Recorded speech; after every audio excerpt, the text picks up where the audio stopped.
Welcome to Quiet Times. This is Jets Chaos. I am Jeremy and I bring the chaos. And it is quiet, but there are some questions. There's some roster questions for us. Are we done? What do we need to put on to add to this team? Are we going to do it before camp? Are we going to do it when camp starts? We're going to talk about all of that. And we're going to talk about it with somebody much, much smarter than me when we come back. I would regret it if people look back at the first episode and you weren't on it.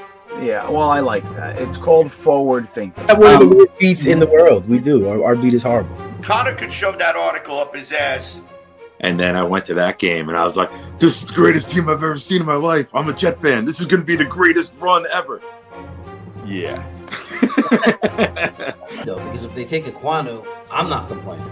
Joe Douglas is the king of keeping shit close to the vest. A 2, a 4, and a 6 for Darnold? Did the Jets really ruin Sam Darnold, or did Sam Darnold just suck all along and we were just trying to talk ourselves into it? And Hamilton is a player who can potentially make a very big impact. And suddenly here we are today, you can't get rid of him. Right, it's like a plague.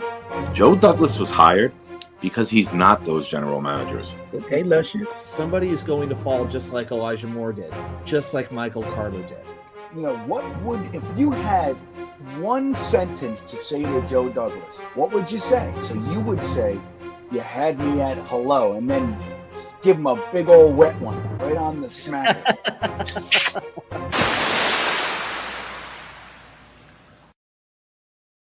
All right. Look, we got some new people coming in. Like it's like the newer generation of followers of the channel mixed in with the old. It's pretty cool. Dakota, thank you so much for being here, man. Nathan, good friend, is here. Jets Mess. I did see you when I was over there at Payo Times channel. Thanks for coming over there. Johnny G, thank you. Happy Father's Day to you too. My only child is a dog, but I think it counts because we take that dog and do everything for that dog. So I feel like a father. What's going on, Marist Old Boys? It's good to see you. Snowball, never give you enough attention. What's up, Snowball? Stephen Angle is here. What's up, New Jersey buddy? Lives near a Wawa. I'm jealous of him every day.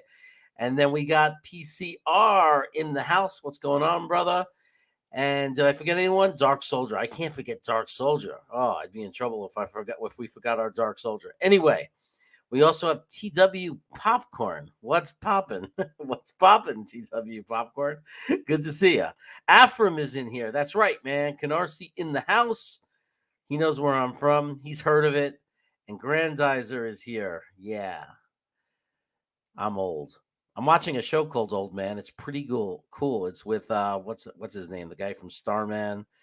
Oh my God, how am I drawing a blank? Anyway, there's this TV show called Old Man. You guys should check it out. It's really good. It's with some famous actor that I'm drawing a blank on because I'm getting senile. Anyway, we Jeff Bridges. That's right. Thanks, Afro. Anyway, I'm going to bring in that guy I was talking about that's smarter than me so we can get started.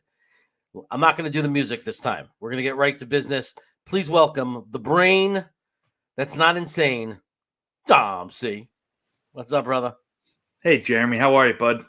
What's up, chat? Happy Father's Day to everybody.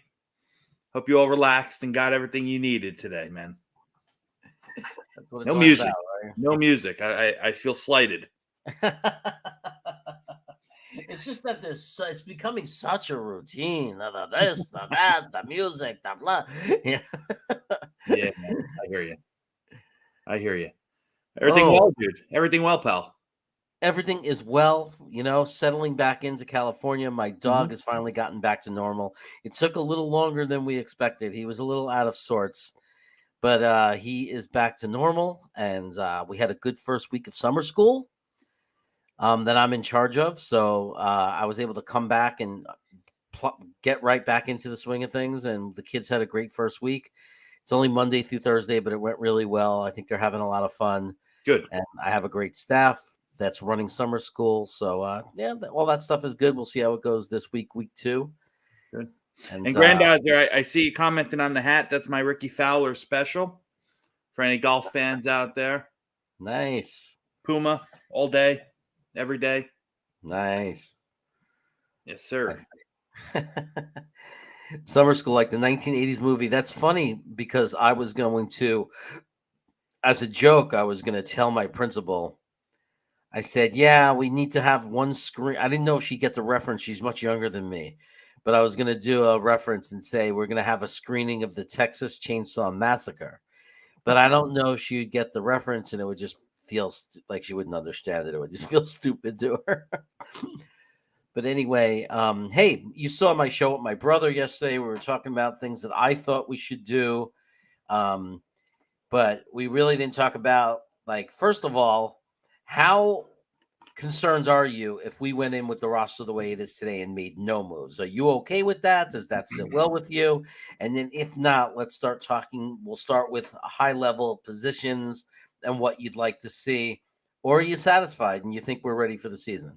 Well, I mean, I think it's kind of a loaded question, and I'm going to explain why. I'm satisfied with the improvements that we've made, for sure. I think free agency, was a slam dunk. Everyone, knows who's been on this show or any show around. My thoughts on a draft, which, if you're a Jets fan, it's hard not to like what they did in the draft. So improvements are made, but I don't think that I think it would be naive to say that we're set and we can go in. There's always kind of tweaks or improvements that can be made, and you're not going to cover every single hole or fill every single hole, I should say, in one off season. So sure, there's areas that I think we can improve, or situations that I'd like to see improve, along the top the 53. But the one thing I will say is, for the first time in a long time, I'm really confident in the level of competition that we're going to have in camp. We're going to, when we make our, final roster cuts at the end of August, September, whenever the final 53 has to be in, we're going to have to make some tough decisions and let go of some good players, which is not the normal. Yeah. I was thinking the tight end room to start, right? That's one for sure. Defensive line. Sure. Defensive line. I mean, tight end room, wide receivers. I don't think the core that we have here is probably, I think there's going to be some wicked moves that people are going to come out of left field for some people that are not expected. Yeah. I don't know what the move is, Grandizer. The move is something I did was what I was doing on Payo's Time show. It was the prediction of every game for, he basically has a friend who's a fan of every NFL team, one episode at a time. And he chose me to do the Jets. Oh, nice. Yeah. I hopped on to Payo's show. I watched you guys. And I think we'll do that sometime before the season. We might have a predict every game kind of thing. I mean, it's kind of something that goes on every channel. Green Bean does it, and Ryan will do it on the panel, and it's something we see a lot of. But maybe we could create our own creative spin to it, trying to be unique and not doing what the completely what everyone else is doing. You try to find a way to do it a little differently. So maybe we'll figure out that wheel game that you did when you made that cool. We'll come up with some idea to make a unique way to pick games. Yeah, sure. But yeah, listen, man, in regards to the roster, there's definitely some holes that, or I'm not going to say holes, but there's definitely some areas that I think are still up for grabs or question marks, or maybe there's something that needs to be done yet that we haven't seen that's in the works. That's something that's going to happen as camp kind of progresses and we get into it a little bit more. I don't think all 53 guys that are going to be on our final roster are here right now. I'll say that much. Yeah. I mean, it's hard to imagine that we're not going to add anyone. Correct. Yeah. I mean, because players get cut from other teams, surprise cuts, and we have cap flexibility. And let's go into the positions now. Where would you, if you were the GM, and where would you hope? And I know we're not adding a star, right? We're probably adding someone who could, depth, who might see some action, contribute. But Sure. what position would you like starting out? Would you like to see? If there's a specific player, because we've talked to a few players that you really like, you can use them as an example. Yeah. But what position would it be if you were a GM where you'd be hoping there would be that guy at the right price that could add depth to this team? So I think that the biggest glaring hole for me is still that backup tackle. I mean, I'm not very comfortable. I'm not a huge Chuma Edoga guy. I know he's in his last year of his contract. Connor McDermott is just that, and he's just a guy, just a jag. And I don't know if I'm comfortable or completely settled with where we stand with that depth on the offensive line. Like, I know the hot name, and I'm not saying this with ego or pat myself on the back, but I wrote a couple weeks ago on a bunch of guys that I think still make sense for us out there. And two of the guys are J.C. Tretter and Riley Reif. I talked about Riley Reif a couple weeks ago before he came into camp and before he became a thing. And to me, it just makes too much sense. Now, there's other tackles that also kind of fit the mold. Eric Fisher's still a free agent. But I think Riley Reif and his ability to play, decent on both left tackle and right tackle for many years now, I think he's the kind of guy that would make my kind of unsettled stomach about our tackle position kind of put it at ease. Now, that is said with the utmost respect to Mekhi Becton and George Fant, but let's call a spade, and they're probably two of the biggest question marks that we have on our roster, right? I support Mekhi Becton. I'm a Mekhi Becton guy. I think he can dominate, but he had, he missed all last year. It was freak. It was, it was unfortunate that Greg Van Roten didn't know what he was doing or rolled up into his own guy. That stuff happens. I get it. But even the prior year, when Mekhi Becton was on the field, he dominated, but there was times where he still missed the cut. So the question on him playing 17 games is still out there. That's just reality, and then tie that into the fact that we saw a resurgence in George Fant last year, which was wonderful to see, but to hang our hat and expect that for a second year, I think that would kind of be silly. I don't know if silly is the right word. I don't expect him, listen, I hope that the progression that we saw in his game continues or at least stays consistent, but the year before, we know what George Fant was, George Fant was just another guy, maybe, the 25th to 30th best starting right tackle in the game. He moved to the left side last year and he had a great year, and that's wonderful.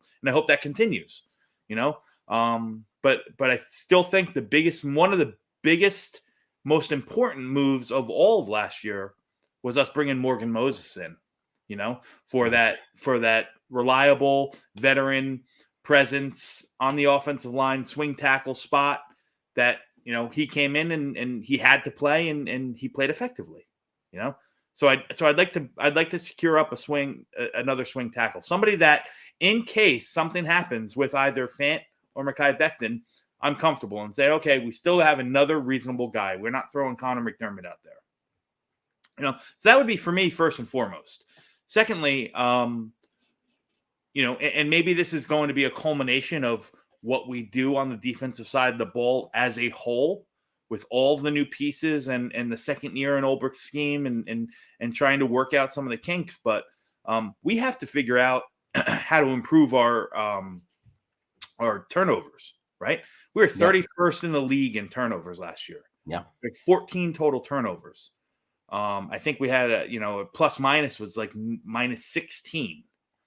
So we have to figure out a way to take some of those, get some of those takeaways as opposed to just giving it away. So maybe that's the culmination of, of the improvements all along the back end of the defense, with the cornerback additions, with the new safeties, with, this, that. Maybe it's another year in the system that everyone kind of gets solidified and gels and plays together. Maybe it's the improvement on, the pressure of the front four, with fingers crossed, a healthy Carl Lawson back and the additions that we made, at the edge position with Jacob Martin and Jermaine Johnson and, all the other guys along the defensive line, JFM playing, more of a rush interior as we assume he's going to, that role he's going to assume. Maybe some of that stuff will help the turnovers kind of appear. So that's one position, the swing tackle, that I think is going to be of paramount importance for us to address. And two is figuring out how to really get our defense to play up to an NFL caliber level, because last year they weren't. That's just what it is. You know what I mean? Yeah. No, absolutely. I think that, to me, one of the things that always seems to cause more turnovers, and this is coming from way back when I remember the sack exchange, it was just the sheer pressure. Like if we can, with Lawson coming back, if JJ can hit, if Jacob Martin, if these guys come together and they raise havoc, to me, that's the first step, right? Because then you cause disruption. When you cause disruption, that's when you cause mistakes. And that's what turnovers usually are for the other team, mistakes. Yeah. Also, so I think that's the number one thing. Number two, I think what you were just saying, I think the turnover of the type of players, a guy like Sauce Gardner, that's very lanky, long, very athletic. A guy like Reed, who is that kind of player, very experienced, good player. Whitehead, the way he hits to cause fumbles, to knock the ball loose. Sure. I think we added a lot of pieces. But I think that those pieces will only matter if we really do pressure the quarterback and create that disruption. Listen, I agree with you wholeheartedly. And I know how this defense is built, and it's built on creating pressure with our front four to kind of that's the gear that kind of churns the engine of the Robert Saleh defense. Okay. And last year, I kind of write off as a learning year for all of us. But we on top of that, we need to see if Jeff Ulbrich can really put this defense back, pick up the pieces of what last year was and kind of put something on the field that can make stops. You know what I mean? So that the defense as a whole is probably, the unit playing together is really going to be interesting. We blitzed, so at such a minimal level, and I'm sure a lot of it had to do with the personnel that we had on the field and all the injuries that we were dealing with, so on and so forth. But we're going to have to create pressure somehow. I mean, it's not going to come from the front four. Hopefully, we'll be able to have those pieces in place again with the solidified back end of the defense that will be able to bring maybe an extra guy, bring somebody off the end, bring that lightning blitz where you have Whitehead coming on one side and a linebacker or a Nasruddin or somebody coming on the other, so on and so forth. Like we need to create pressure because the pressure is going to, kind of force our hands in the turnover. Last year, it was just kind of sit back on our heels and react, and that didn't work. Right. So, right. I mean, there certainly was a lack of talent. Losing so many safeties, definitely some linebacker issues, no question about that. Yep. I personally, I know there's some people excited. I put it up before about DQ. I know I would hope that he develops sooner and becomes a good player too, but I certainly don't think we could rely on a DQ Thomas to fix our problems at linebacker. I do think there's a better chance, and I don't know how you feel about this, that Quincy Williams I did it again, takes a huge step forward because he's had an off season to learn the system. I thought he showed some potential, some good athleticism, made some big plays. Do you think that Quincy is capable of taking a next step and being a solid linebacker for this team and for this scheme and defense? So here's my thoughts on Quincy. He definitely flashed, and he's definitely a hitter, and he definitely had some exciting plays. So I'd like to see him kind of limit the plays where he was just completely blown off the ball or out of position or stuck with his, spinning in circles, not really understanding what's going on. Now, I don't know if that was Quincy Williams, who, really didn't live up to what we needed him last year, or for the culmination of just a really bad defense that we had as a whole. That's why I'm saying I'd like to see some of this defense gel. And I think, with the additions that we made, again, on the back and on the front, I think it's going to give our linebackers, Williams and CJ Mosley and whomever else is starting there, whether it's Sherwood, Nasruddin, whoever else is repping in, more time to kind of play in space and be the playmakers that they have the ability to be. Mm-hmm. Do I expect Quincy Williams to come up and be an all-pro linebacker? No. Can he be more serviceable than he was last year? Absolutely he can, but it's going to, it's going to take, it's not one person that's going to do it. It's not Quincy Williams alone is not going to improve our defense from where it was. We really need the whole unit to kind of come together and gel. Right. We need to hit on all cylinders. I mean, and I say that a lot, like that's why it's so hard to predict.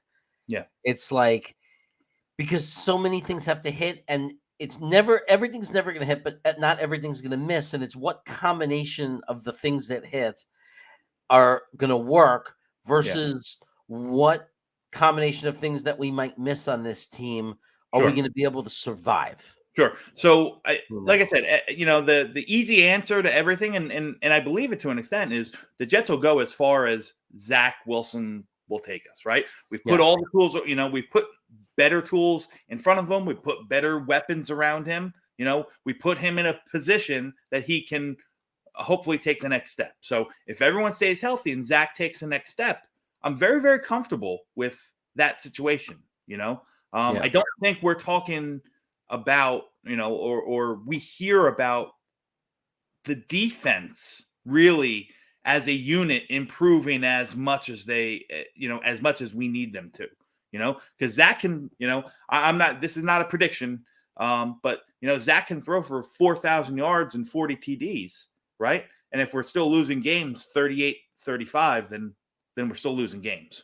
Right. We still would walk out of the season knowing who we are, though. We're a team that needs to improve in the area of defense, but at least we would know we had our quarterback, which would be something. It would answer a pretty important. I'm not downplaying the fact that like the Zach improvement is of paramount importance to the team, but I don't want to kind of push aside the fact that our defense was wretched at times, for lack of better, was wretched, and we need wholesale improvements as a unit, and that's from the guys up front, that's from the linebacker core, that's from the guys and the back end, that's from our coaching, both with Robert Saleh and with Jeff Ulbrich. You know what I mean? These guys are defensive minds, right? We have a defensive minded head coach, who last year was a rookie head coach, and I'll take that. I take that into account. Like, he's learning how to really run a team, but now he has to impose some of that stuff, some of that knowledge, some of that wherewithal that he had, as a top defensive coordinator in this league, and kind of impress that on our defense. Right. Yeah. And I agree that we didn't address everything that I wanted to address on defense, as far as depth in linebacker specifically. And I loved Whitehead, but I would have thought we were going to draft a safety or, do some kind of move. I think there's a chance that one of our safeties emerges, of the other four guys that are battling for that second spot. I think LaMarcus Joyner might come back and have a decent year, but I do think, health, obviously, I mean, it's just a given, being healthy, that the defense, it's revamped. I mean, when you add on a Sauce Gardner with the potential he might have right away, a guy like Reed, a guy like Whitehead, who might be, a lot are saying is as good as Jamal Adams as far as a box safety. Sure. And then you start talking about if JJ, I mean, obviously he's a rookie, but if JJ is going to if he's going to end up being a hit, like a successful pick, Okay. and has a decent year, and when I say decent, 6-7 sacks, and causes a bunch of disruption and pressures, and Lawson is healthy and comes back, to me, and then being able to move JFM into the middle, to me, that completely changes our defense. Like, that's a big change. That absolutely, Right? you're absolutely right in that, and I agree with that wholeheartedly. However, and I'm gonna pose this question to you, Jeremy, because you said a decent season for Jermaine Johnson would be 6 or 7 sacks. Mm-hmm. You know, do you honestly, wholeheartedly, do you think that's feasible in his rookie year right now? Because I don't, and I'm going to explain why. I think right now, as constituted, I think I don't think that I think Jermaine Johnson's focus is going to be there to secure the end. I mean, he's as good of tools as he has as a pass rusher, and he's excellent. He's as formidable, if not better, securing that edge and playing that run, and that alone is going to allow the guys like JFM to move inside on those on those other downs, and maybe help Quinnen produce pressure up the middle. Mm-hmm. So I wouldn't be surprised, and maybe this is a hot take. I don't know. This is just my opinion, but I wouldn't be surprised if, in regards to sack totals, that Jermaine Johnson is ousted by Jacob Martin. Maybe somebody like Vinny Curry, if he's if he makes the team. Obviously, we want to see a healthy Carl Lawson as well. But I'm not banking. I'm not hanging my hat on Jermaine Johnson coming in and rifling off 6, 7, 8, 9, 10 sacks. You know what I mean? I think he's going to be part of a rotation that, and his role is going to be to really help secure that edge, secure that rush, like close off that end. Be the dominant, defensive stalwart against the run that we didn't have last year. That wasn't what JFM did. Yeah, I think that Jermaine Johnson as a rookie, I mean, 6 and 7 would be wishful thinking. Yeah. I don't think he's a bust if he doesn't. Like, if he only got 4 or 5 sacks, I wouldn't say he was a bust. I think one of the things that might help him surprise is not him being so good, that he's going to be a superstar. What might get him more sacks, maybe, I'm just saying, is if Lawson is out of control. Mm-hmm. If it's because of the rest of the defensive line, so they just have to go one-on-one against them. He's never seen double teams because we're raising so much havoc. He has free, the stars are aligned for him. Sure. You're right. Jacob Martin has the experience. He might, it's not. I would think that it was almost arguably that you're right. An odds maker in Vegas would say there's a better chance that he gets more sacks than Jermaine Johnson. Yeah, people are sleeping on Jacob Martin. He's very good at what he does. Again, maybe he's not a 3-down player right now, but there's no, we've talked about the rotation and the snap count for the defense and what Ulbrich said and what kind of Saleh backtracked to and so on and so forth. The reality is that we're going to see a lot of rotation. They want to put and this is something that in my professional life, I talk about with my management staff. Put people in a position where they can excel, right? So you have enough. You have enough very capable NFL athletes and players on the defensive front, right? Put them in positions where they can use their skill sets to the best of their ability. That Jacob Martin is in a small sample size. And what he does against the, as a pure pass rusher, he's excellent. I think people are sleeping on Jacob Martin because, we all love, and again, I'm not disrespecting the guy because I'm elated that he's on my team, but, we all love the nice new shiny toy in Jermaine Johnson, right? Yeah. And that's great. And it's great that, he's part of this rotation as well, but he is a rookie and he's going to, he's going to take his lumps and he's going to hit that rookie wall that they always do. And he's going to have to learn. He's going to have to learn how to be an NFL edge player. Jacob Martin already does that. You know, he does Yeah. it. He might do it differently than Jermaine Johnson. He might do it differently than Carl Lawson. He might do it differently than JFM, but he's done it already. You know, Yeah. he's a proven commodity. You know what I mean? And that's why that mesh of proven commodities and rookies with excellent high ceilings is such a good thing. We've done on the front and we've done on the back of our defense, you know? And it's safe to say that Jacob Martin might have a career year with us because the scheme might work for him, but also if Lawson, JFM, and Quinnen Williams raise hell and havoc, and everybody else around him, if everything comes together and clicks, then he might have a career year. It might be the best situation he's ever been in. Correct. You're absolutely right. So these are the things we have to hope for. It's so hard to, predict those kind of things. I want to welcome Rusty Spooner. We have a technical issue. I can't highlight his chats, but I can see him on my other board that he's in here. So welcome, buddy. It's been a little bit. I haven't seen you in a bit. So welcome back. And Snowball has a question. This is interesting. Did they have Michael Clemens practicing at the linebacker position? I did not hear that. Did you? I did not. I did hear that Michael Clemens was taking reps inside. You know, in certain sets, he was taking reps inside, lined up in a 3-tech, you know, or 4-tech over the, head up to a guard. So that's a little bit interesting. And Michael Clemens was also taking a lot of reps, from what I understand, on the special teams. I think there's going to be a role for Michael Clemens. Probably he's the guy that's going.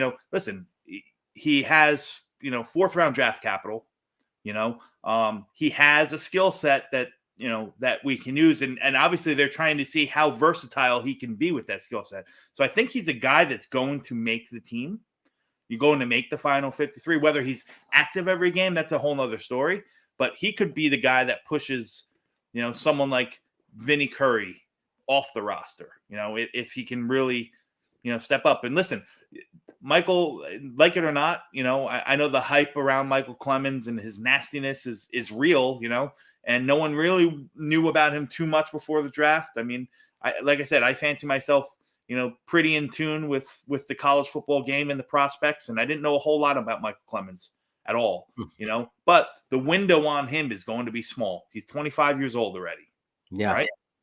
So you got a 3-year window. You got one contract with him to see if he can, if he can come in there and wreak havoc. But, do I expect to see Michael Clemens on the field in when, we're in a 3-point game in Buffalo with Josh Allen driving with the ball on the 50-yard line? Probably not, probably not.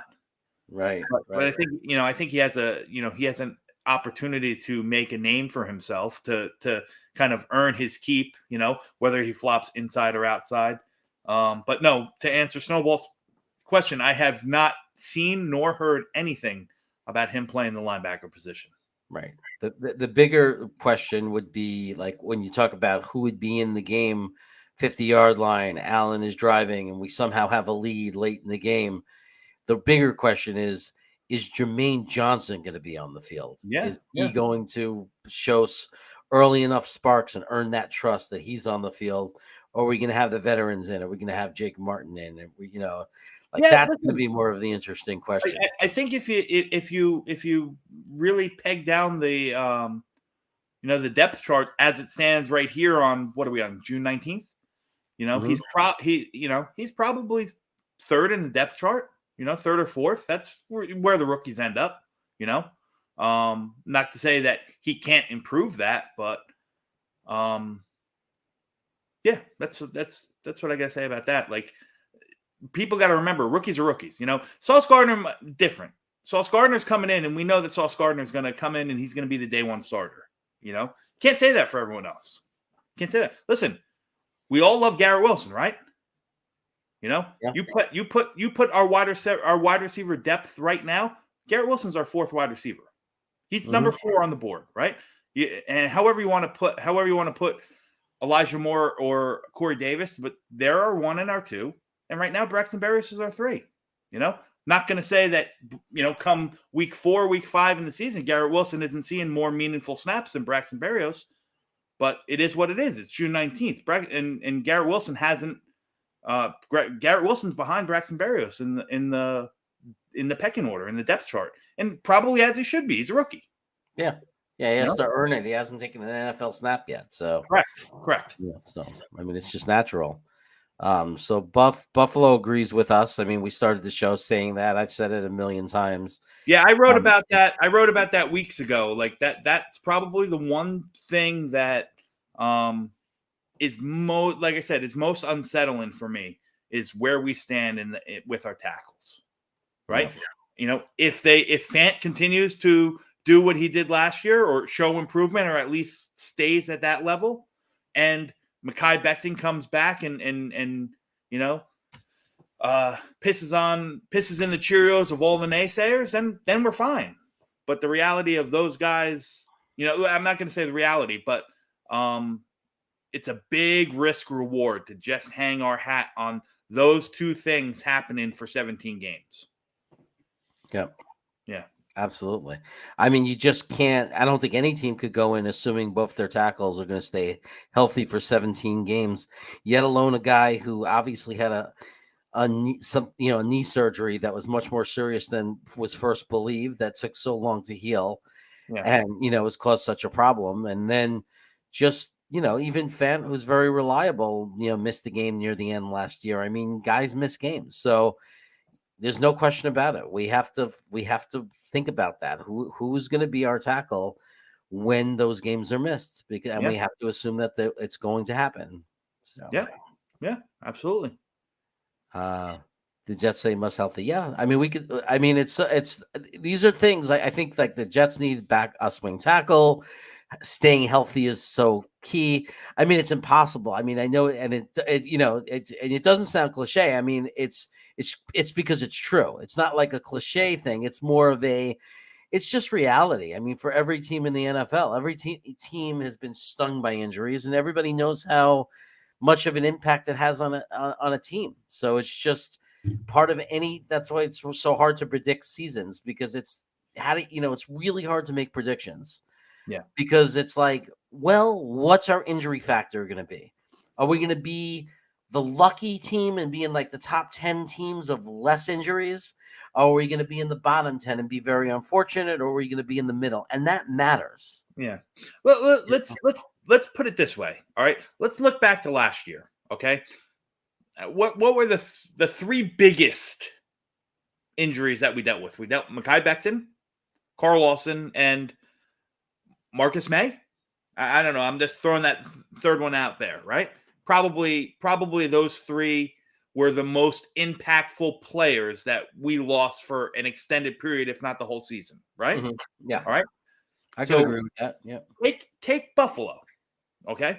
Take Buffalo. Take Buffalo's top, three of their best players, right? If they lost Stephon Diggs, Josh Allen, and whomever you want on defense, Ed Oliver, right? They're going to take a lump, right? Yeah. Take Jacksonville. If they lose, A, B, and C, three important players to their team, they're going to take a lump. So injuries are staying healthy is not just for the Jets. We've been cursed with that bad luck where the injury bug really kicks us in the nuts. But every team needs to stay healthy. The whole concept of next man up, that's great on paper. That's great to say. And a lot of teams, if built properly and depth is, in place, you can get away with it. Like, all right, this year, God forbid, Michael Carter goes down, with an high ankle sprain in the preseason. All right, well, you know what? I feel much better because we have Breece Hall, or vice versa. Breece Hall goes down. I feel much better because we have Michael Carter. I can get with the next man up there. Yeah. You lose somebody like Carl Lawson when you're extremely thin on the edge or on the defensive line already, where our next man up is not nearly at the same caliber, right? Bryce Huff, great player, nice player, not nearly the caliber player of Carl Lawson, so asking him to step in and produce the same that you're expecting the guy that went down, that's just doesn't happen, which is why that kind of hammers home and spins all the way back to the importance, I think, of securing a swing tackle is, right? We lost Mekhi Becton. We had a good, we invested in a good, decent swing tackle in Morgan Moses, and he came in and he was productive when he played in there. Was he at the level of Mekhi Becton, a healthy Mekhi Becton? Probably not, but not many people in this league are. But he's serviceable. And it's not. It didn't hinder us. You lose big guys, you're usually hindered, right? You are. I mean, listen, we lost Zach for a while, and take away the Cincinnati game and the Mike White game, we were in trouble. We lose Zach for any period of the time this year, we're going to be in trouble. Yeah, no, absolutely. And I mean, we lost our left tackle and our number one edge. And then you talk about Marcus May, our one veteran guy who's been around for some amount of time. And then we still lost Zach in the middle for a bunch of games too. That's make it any better.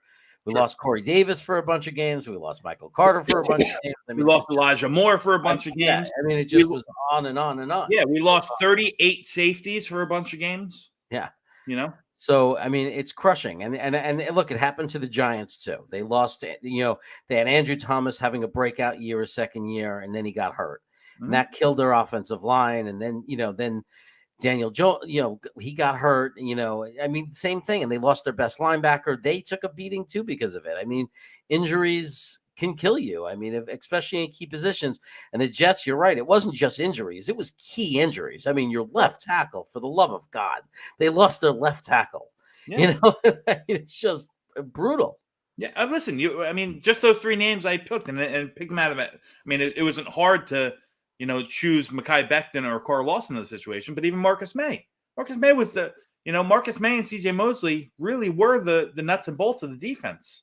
Yeah. Look, losing LaMarcus Joyner right away put us in a situation because we didn't have, we didn't start using Pinnock yet. We didn't have Elijah Riley yet. Ashton Davis wasn't healthy. So we got stuck with that guy Redwine, and we saw what Robbie Anderson did. Sure. And, that could have been the difference of the game. This guy Redwine fell down and literally left this guy wide open. To my point, Cedric Redwine was the next man up, right?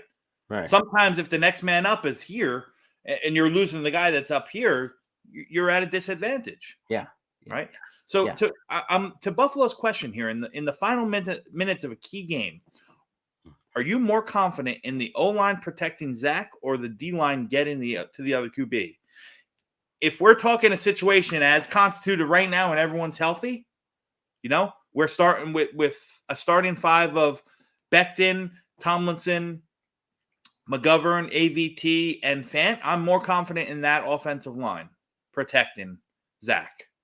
If you take one of those pieces out, that could be a different story, which is why it's important to make sure that we have that viable swing depth tackle that we have. Yeah, exactly. The swing tackle, most importantly, Yeah, no, absolutely. It's close but there's a lot more question marks on the defensive line. Like Carl Lawson, will he be the same? I mean, he was disruptive and got a lot of pressures. He wasn't a big sack guy, and and then JJ, we don't know, and so we're not 100% sure about the defensive line.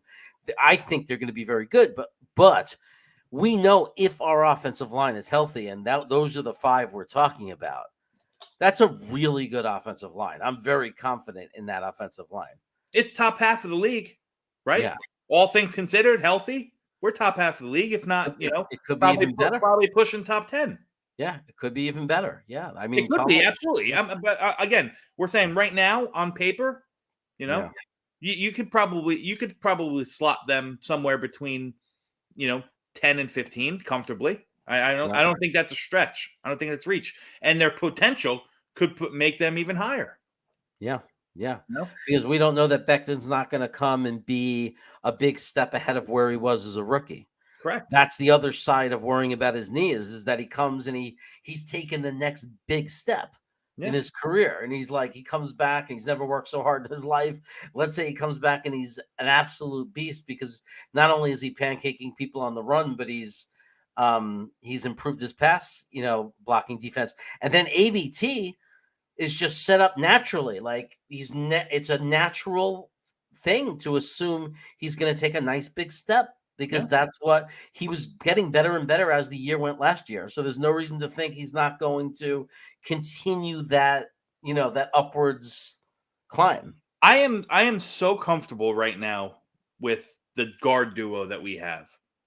Between Tomlinson and AVT. Now I know we're moving AVT from left to right guard, and there is there's a different mindset because your body's got to react differently, you got to set differently. Even it's some people don't realize to as simply as which hand you put down, which foot you set with first. You flip sides, it's different. You know what I mean? So but there's nothing that shows me that AVT can't.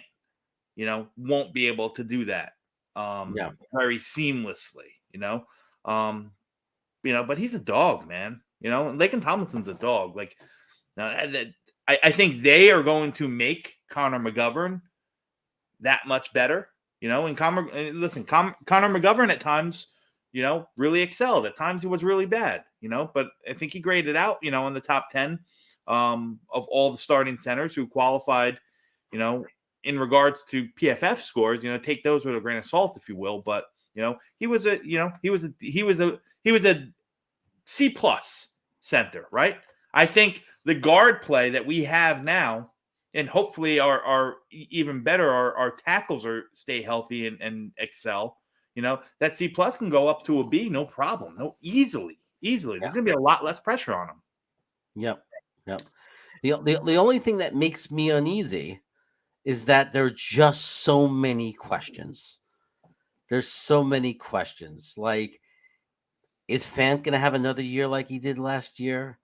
Is Becton going to be healthy? Like, is his knee going to be okay? Is it going to break down on him? Who's going to play? Who's going to play the right side and who's going to play the left side? There's so many questions around the tackles, which is why I keep cementing even more reason why I think we need to bring in another swing tackle. Yeah. We have to shore that up. We have to have a backup plan. There's no question. And then we just have so many questions and topics as a team. I mean, because we have, and that's the way it is when you have all first and second year, third year players. I mean, because the biggest question is Zach. I mean, is he going to take that big second year step? But then it's like with so many players, like Elijah Moore, we were excited that he could have a breakout season, but will he? Can he stay healthy? Because he got hurt on two different occasions. Michael Carter got hurt on a couple of different occasions. Sure. So are they going to be injury-prone guys their whole career? Or was that a fluke? Are they going to be healthy this year? I mean, there's so many things that we have to think about on this team. At Corey Davis, I believe it was a fluke last year with his drops. I still think he's a very good wide receiver. What if I'm wrong? What if he comes out and he's still dropping passes and having trouble with his routes?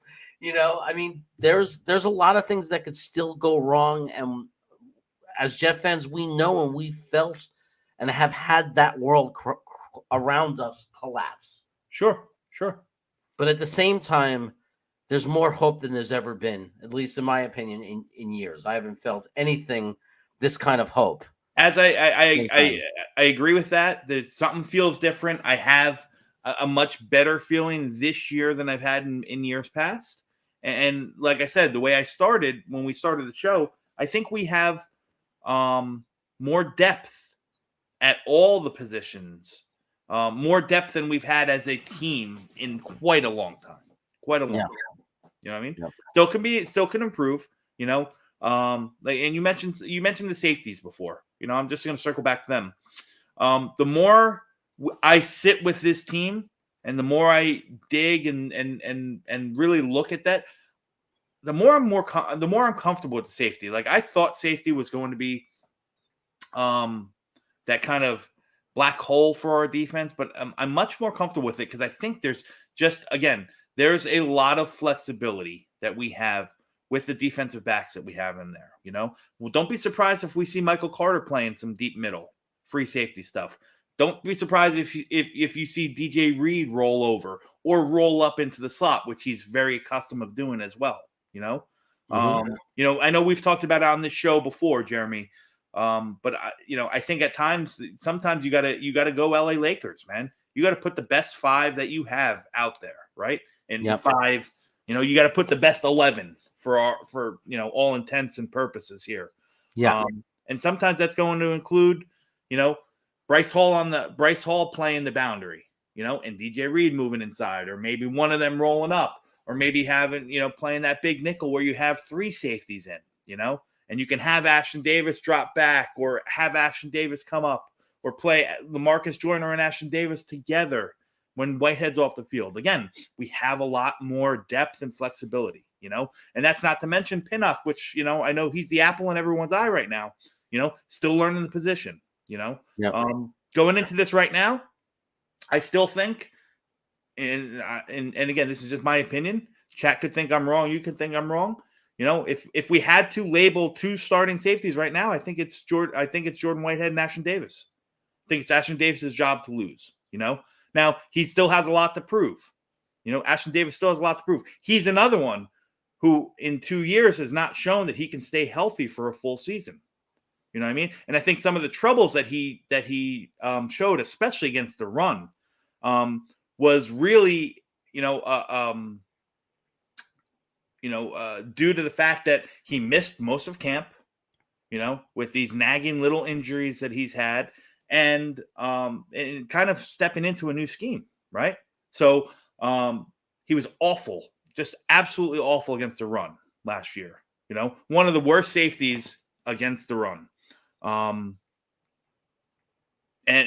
he can play the pass, and we don't know what LaMarcus Joyner is. LaMarcus Joyner is 2 years removed from really playing any meaningful snaps at, in the deep middle at safety. Yeah. Right? No, it's been a long time since he's played the safety position. Yeah. So but he was very good. I know the Jets coaching staff absolutely loves him. Yeah, he was very good when before they try to convert him to a cornerback, and the Raiders try to convert him. He was good, but it's been a long time. It's been a minute, so we have to see. I like the competition at safety. I'm not as worried. I really am. The safety position does not bother me as much as the linebacker position. And the linebacker position bothers me because I believe them that they like Sherwood and he was going to be good. Fine. But he freaking tore his Achilles. So, I mean, that could be career ending. We don't know. I'll say this about the linebackers. It's either that the coaching staff really, really, really believes and likes these guys that we have on our team right now. Like, what they're saying is spot on, that they didn't draft anybody. They're comfortable with what they have. They didn't make any moves. There's still some linebackers out there that could be had. It's either that or they are blowing the biggest ball of smoke in everyone's face to kind of, shift and move, because on paper, we just don't know what these guys can do. You're right. Sherwood, was a converted safety, big hitter. Yes. But hasn't done, we haven't seen him play that much. Hamza, same thing. Haven't seen him play that much. We talked about the up and down season that Quincy Williams had,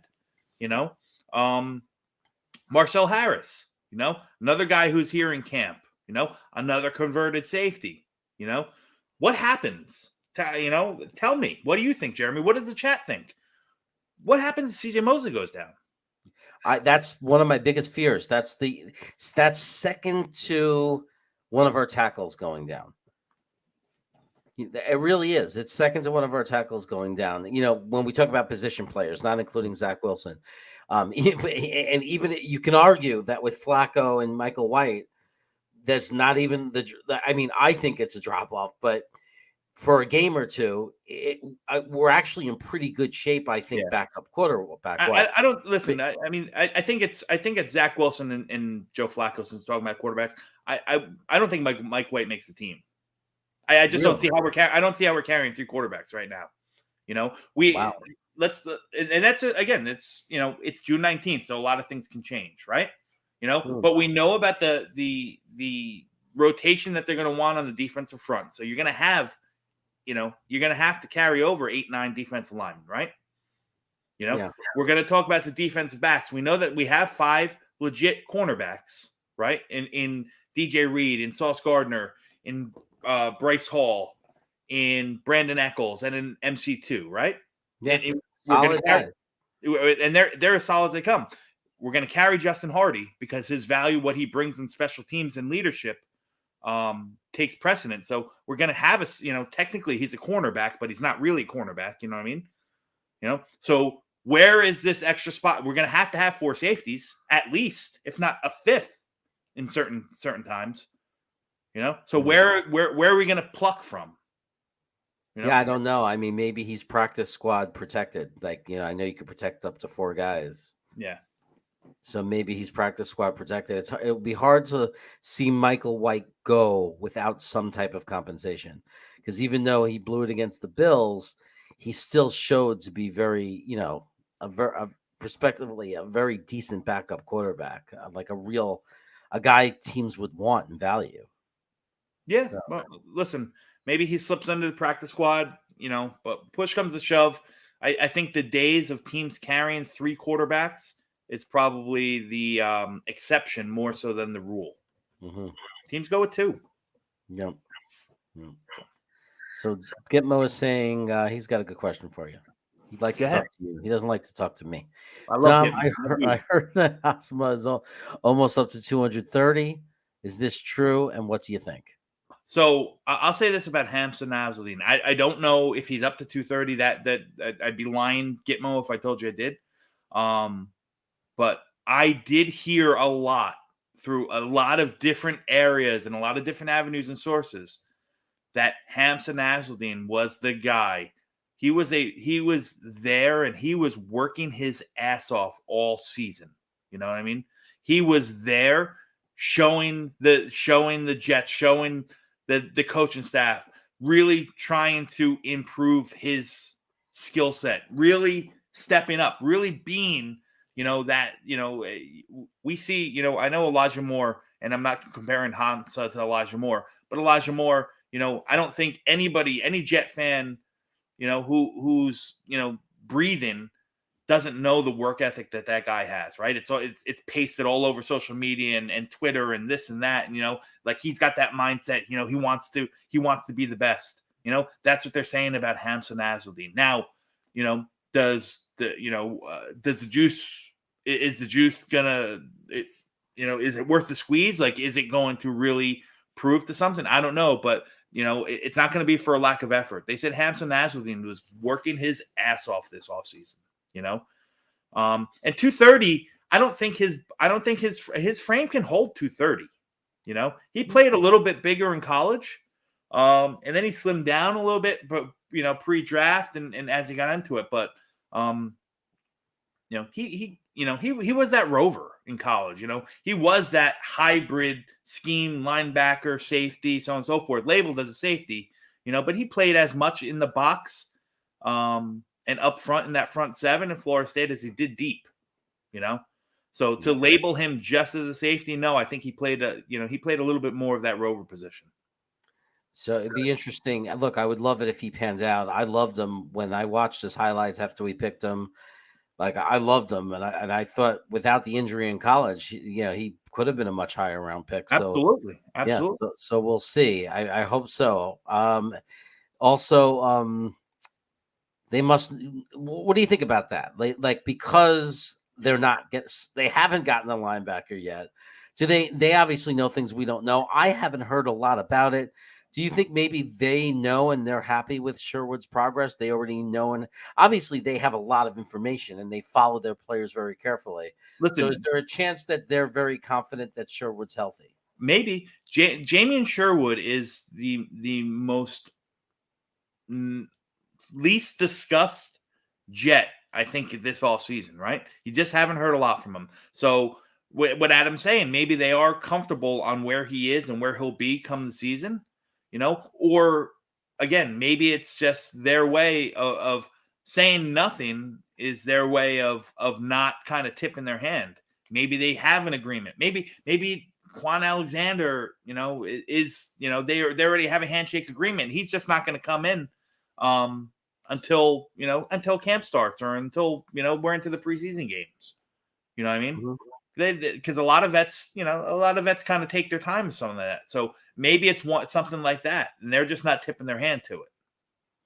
Right. It's interesting because did we hear any like I don't even know if Sherwood was. I mean, they said everybody was at voluntary. Like everybody was at OTAs, but I didn't hear anybody talk about whether Sherwood was a participant in practice. Like even I'm sure he wasn't. I'm sure he was. Listen, he's coming. He's still coming. I'm sure he's still rehabbing that Achilles, and no one's going to push anybody in OTAs. You know what I mean? Of course not. Of course No. not. I'm just curious. I'm just curious if he was like there working out on the sideline and how he looked. And I just have heard nothing. I mean, I've heard probably less about Sherwood, like from the media and from the Jets. I told you he's the least talked about. Yeah. He's the least talked about Jet out there right now. You know, but Hamza, like I said, I did hear from a lot of different people. Some people who have, you know, kind of an inside, you know, an inside scoop to what's going on. And they said Hamza worked his ass off this offseason, you know, and he came in looking the part, you know? Yeah. CJ Mosley goes down, goes back to the Jets. Could have had Chad Muma instead of Breece Hall. That could be awesome insurance in a run back heavy. Nah, well, you know, coulda, shoulda, woulda, you know. I had this, you know, argument, I guess you can say, you know, discussion with somebody on Twitter. And Breece Hall was, you know, was in their top 20 on their board. They, you know, in fact, they talked about trying to trade up even more to secure Breece Hall. That meant jumping back into the first round, which would have been, you know, ungodly for four first rounders. But I'm completely fine with it. Like, I think that Breece Hall complements this offense and the skill sets that he brings runs perfectly with Michael Carter. You know, I'd much rather have Breece Hall, who has the potential to be an outstanding, a special player on this team right now. You know, I feel much more comfortable with the idea of having a combination of Breece Hall and Michael Carter than I do having Michael Carter and somebody else. You know, and if Chad Muma, you know, again, not knocking the player, like I love Chad Muma. You know, you remember, Jeremy, when we talk about the prospects and stuff like that, you know. But again, Chad Muma is still a small school guy, you know, maybe a little bit undersized, maybe more athlete than linebacker right now. I'm not saying he's not bad, you know, but they're still rookies. They're still, you know, you don't know what you're going to get. That's just my opinion. Yeah. But I do think in a running back heavy draft, the fact that the Jets traded up to get Breece Hall in a draft where there were good running backs. But was it running back? I think it means, I just mean that I think what it means to me is they believe they didn't draft him because they think he's going to be just an okay complement to Michael Carter and be a good, decent running back. I think they believe he's going to be special, and that's why they did what they did. I think they believe he's going to be an elite running back in the NFL, and that's why they felt the urgency to go up and get him. Yeah. Listen, I mean, if anyone, you know, watched oh my god, why am I drawing a blank? What just came out?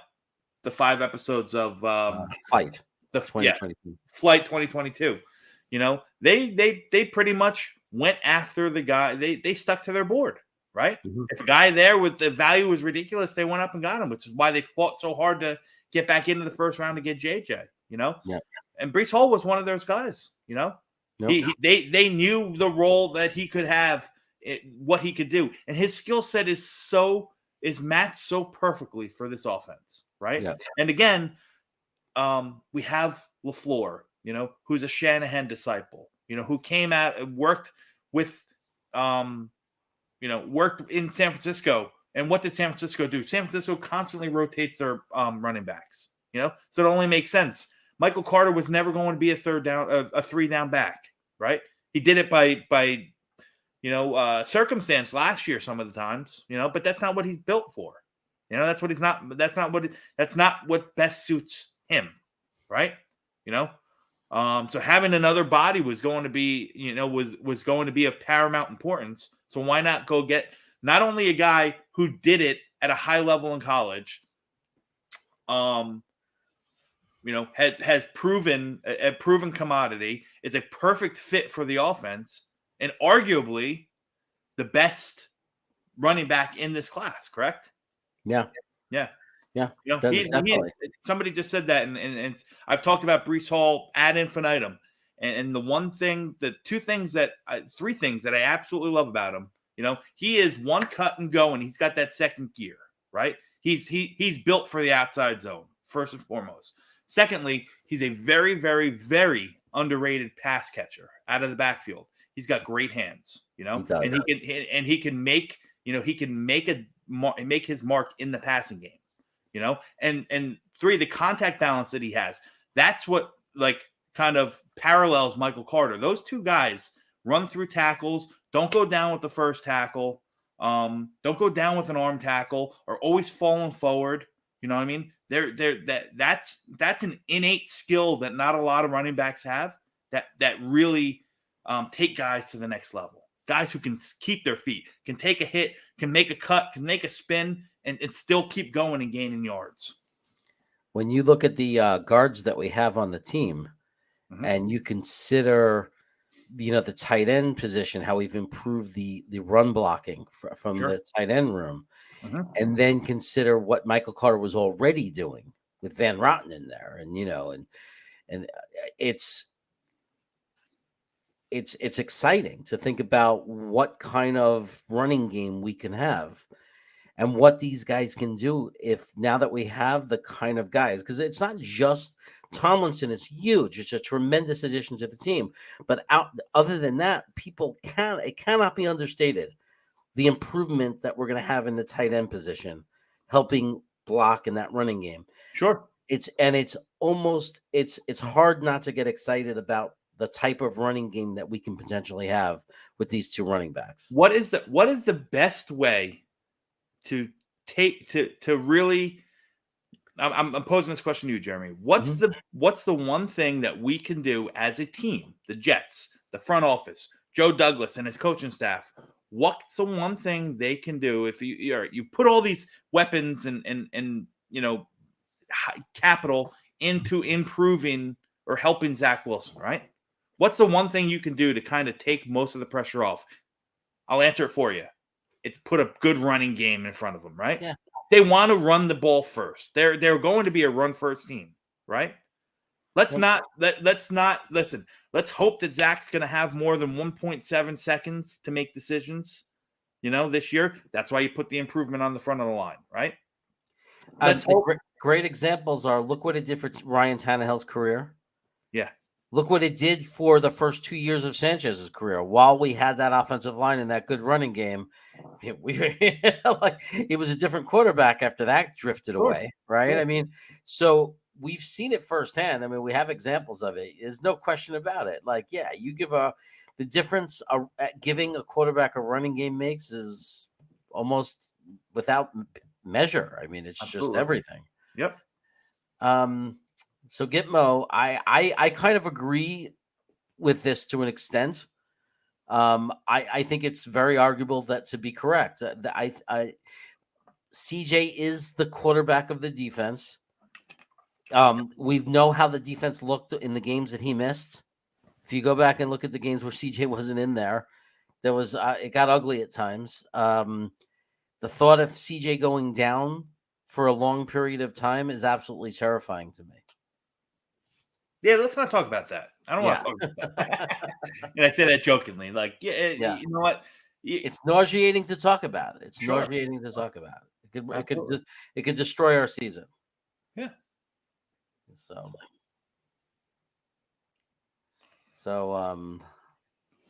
how's the last I heard was 226 staking muscle. Yeah. I like it. That shows work too, by the way. Any of these guys that are putting on 15 pounds of muscle, it's not easy. That's dedication. That's a lot of hard work. So absolutely. Yeah. Okay. So, hey, we have Buffalo Bills fan back. What's up? Jack Corbet. I believe he's a Buffalo Bills fan. If I remember, I think he was. Hey, Jack. How are you, bud? He might not be. There was somebody in the last show I was in, but I could be wrong. I could be insulting the hell out of him right now. He might be like, "What the hell are you talking about?" I kind of. Oh, Matthew Smith is here. What's going on? I kind of lost my place in the chat. Mims. We'll see about Mims. I'll be happy if Mims can just contribute and make the team a little bit better. Mims is Right. another one I talked about. I don't know if we see if our wide receiver room as we stand right now is secure. Mims is another one that I hope everything that LaFleur and Saleh and everyone is saying about what Mims has done this offseason is real, and it isn't just smoke to try to pump him up to dump him off and get some higher draft picks for him. You know? Mm-hmm. Jeff Smith and DJ Montgomery, they say were two of the standouts in camp, and again, like it or not, Mims right now is the 6th or 7th wide receiver on our on our depth chart. I thought he looked good too. He absolutely looked good, right? But he played with the 2s and the 3s all through camp, right? Jeff Smith played ahead of him. Braxton Berrios and Garrett Wilson played ahead of him. Right. So again, the depth chart on June 19th might not mean nothing. I'm just calling what it is. Like, he's our 6th or 7th receiver. Now, I'm not saying we should give up on him. I absolutely don't. I'm a Mims truther. Like, right. There's something to be said. He's got that innate combination of size and speed that's, that you just don't find all the time. But, again, just coming back, what I saw and what has produced all through June in camp, he ran with the 3s. He was the 6th receiver out there. I just hope that he gets a chance. I just hope he gets a chance because he's just so talented and fast and big and like he's so good and I know he's working hard. They're saying he's working hard. I just hope he gets a chance. And maybe it's the preseason games. I hope he explodes. I hope he gives them no choice. Listen, I like I said, I'm the first guy sitting there rooting for him because, like I said, I think what he has is real. But he's still down on the depth chart as of June 19th. Again, that doesn't mean anything come September 1st. But right, just like Ruckert, we all love Jeremy Ruckert, right? If the Jets put out a depth chart right now, top to bottom, Ruckert's a 4th or 5th tight end. Doesn't mean he's going to be the 4th or 5th tight end come the season, but right now it's 4th or 5th tight end. He didn't, coming off an injury, didn't do much. He's still behind the Kenny Aboas and the Trevon Wescos. Maybe one of those guys aren't on the team, and that's where he kind of makes his ascension. But it is what it is. Yeah. And that's the same thing with Mimsy. Mimsy was, Jeff Smith played more with the 1s than Mimsy did.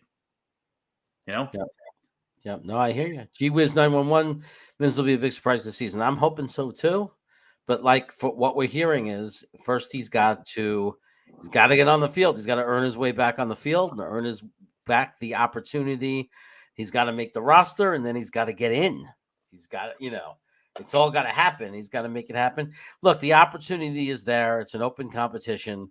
It's not like he's going to get tons of reps, tons of chances to run and do, show his route running improvement, make big plays. Like he's going to have plenty of opportunities. So if he, for some reason, doesn't work his way up the chart and he's not in there and he's not, then we just have to assume they're basing it on a much more educated they have much more information than we do. They're watching them.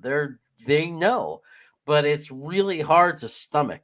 It's really hard to stomach, and it would be even harder to stomach if we cut him or he doesn't make it here and goes somewhere else and buds into a star. That would be very difficult to swallow. Mims has been lighting everyone up in minicamp. Yeah, he's had a great camp. As did Jeff Smith, as did DJ Montgomery, as did Tyler Conklin, as did, a lot of people. Well, we'll see. We'll see. He has, man,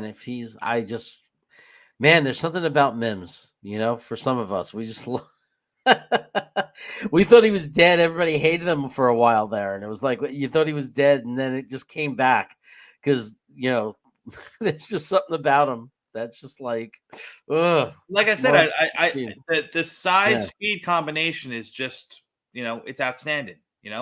I hope and pray that he's on this roster, and I hope and pray that he plays and makes some plays, because I know he's talented enough to do so. Yeah.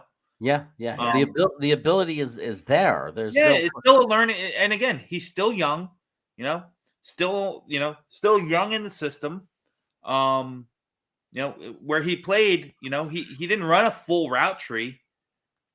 At Baylor. So, they didn't ask him to do a lot of what the West Coast, the Shanahan West Coast offense asked for him to do. Yeah. And I like that. I like exactly what is it, Vervain? I like what he's saying. You're absolutely right, man. What he can do blocking, absolutely. That's important, especially in the wide zone, area where you want to get your running back into the open field. Those wide receivers who get out there and can body up on a safety is huge, Yeah, and he can do it. He's an excellent look. He's a full tool guy. He could block. He does that. He does it all. You can use him. Trick running plays. I mean, the kid's an athlete. It's just, I don't know. I don't know what, he got sick last year. I don't know how much of that played a role into it. Yeah. Playbook. There's all kinds of rumors. None of us really know. We'll know the answer. First we'll know if he makes the roster, then we're going to get to see if he gets any playing time, and we'll have our answers. But it's just hard to understand or know exactly what's going on with him. We've had puzzling situations like that before in the years of me being a Jet fan. Guys who you don't know if we're going to make the roster. The worst for me was Danny Woodhead, because I loved him, and he lit it up every preseason. He was lighting it up, and I know it's just preseason. But the fact that we just let him go, even though he did everything you could possibly ask a player to do, that was annoying. But I know we got different management now. Those aren't the guys running the team. So that's a whole nother world. That's a different world. So Somebody's asking if I've shown my Italian mob boss accent yet.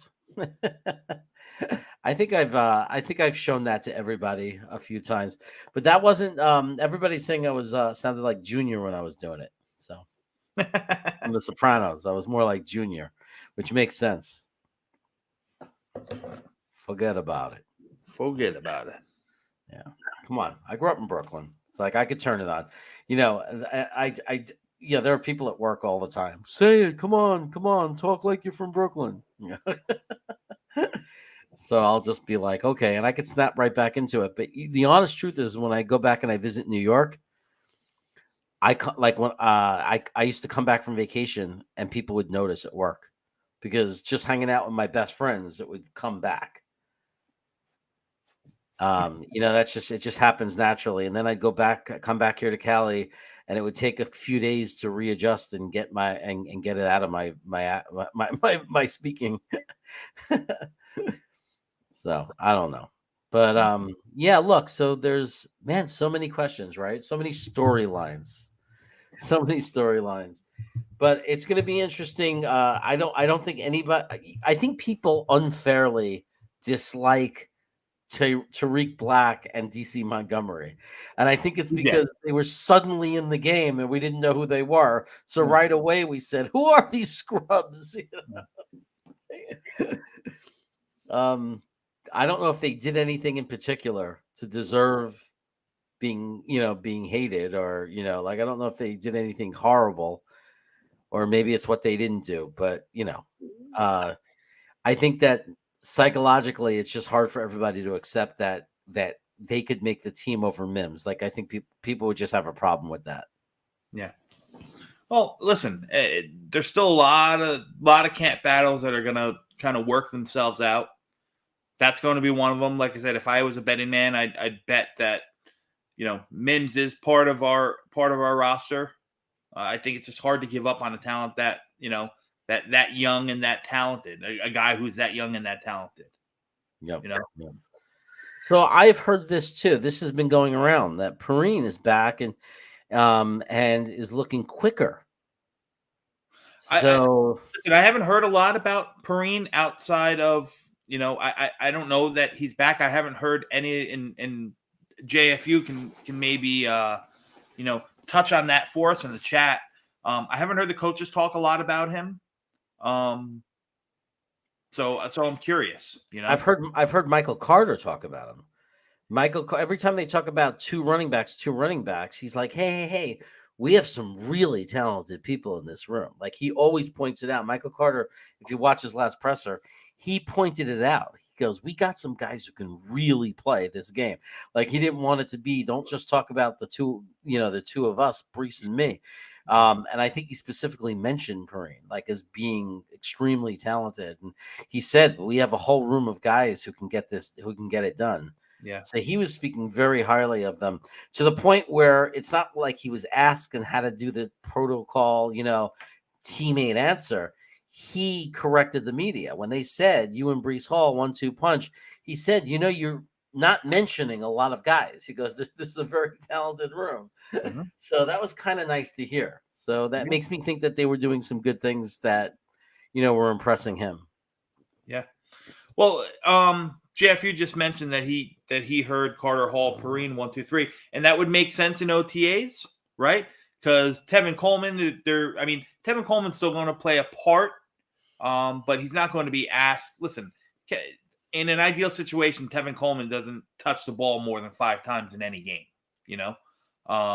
His asset is really, the comfortability and understanding of our offensive scheme, since he's played with it in both Atlanta and San Francisco and now with the Jets, and that veteran leadership in the running back room. Again, Breece Hall is 21 years old. Michael Carter is 22 years old.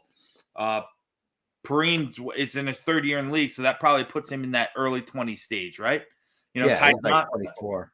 Yeah, Ty Johnson, even though, if I never see him in Gotham Green again, I'd be happy. He's still only 26 years old.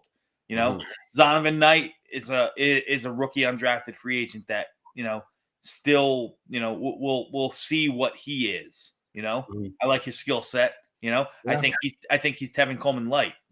I think he can offer a lot more on the special teams right now than he can, toting the rock in the backfield. But so it makes sense to me that, he did get a lot of time in OTAs and a lot of touches in Perine, and hopefully he did.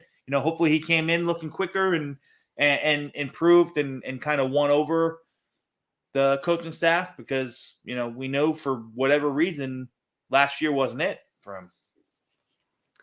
So what do you think of this? And I don't think it's a typo. What do you think of this? Of if we become an offense that protects, allows our running backs to be successful, I think what Jack is saying is that we keep our defense off the field, and then he believes that could propel them to be a top 10 defense, unless he mistyped it and he means top 10 offense. But no, I think he's saying when you guard the running back, meaning like play better defense against the okay, yeah, in both the run game and I'm assuming the running back in as their effect in the pass game would be. That's at least how I interpret what he's saying. Well, no, that makes total sense. Look, I would be thrilled to be a top 10 defense. I think it's aggressive. I think it's a reach. It's definitely a hot take, because we were 32nd, and just jumping to 18, 17 would be a really nice jump. Have there have been turnarounds? It's not impossible.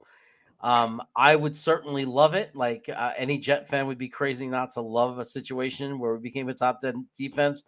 I don't think there's any part of me that has predicted that or anticipates or expects that. But yeah, it goes without saying, I think, that you have to be able to stop the run, and you have to be able to stop the running back from hurting you in the passing game, particularly screens, if you want to be successful. Yeah, well, the run defense is another big question mark that we're going to need to see improvement. We're going to need to see real improvement. I mean, it was Swiss cheese last year. Yeah. And we've lost arguably our best run stuff in defensive linemen in Foley. So where's that? And I understand that Foley really wasn't a fit for the defense, and he priced himself out, and that's fine. Like, he went and got his bag, and all power to him. Foley Fatukasi was a great guy. He seemed like he was a great Jet. You know what I mean? Like everyone liked him, so on and so forth. Everyone was happy that, he moved on and he went and got his money. You can't keep everyone all the time. So Yeah.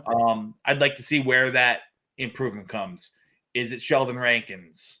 I don't know. Is it Solomon Thomas? Is it a combination of that?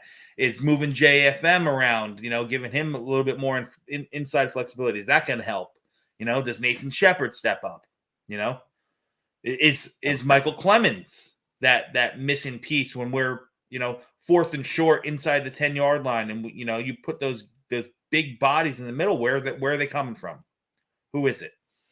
That's what I want to. That's what I'm curious about. Yeah, there's no doubt that there's no way when every time we talk about Michael Clemens, people are so down on it. Like, will he make the thing?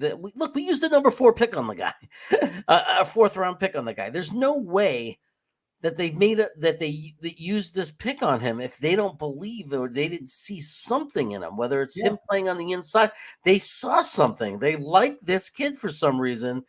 He's violent, man. He's violent. Yeah, he is violent, and he plays with aggression. He has violent hands. He moves laterally very well. I mean, he's earned himself as as a top 120 pick in the draft. Even with they must have done. I'm sure they did their due diligence and they figured out that the troubles that he had in college, whatever legal troubles he came into were good enough to decide to make that move. But you're right, they like him. Yeah. And if you watch the tape and the highlights, you see why. Yeah. No, absolutely.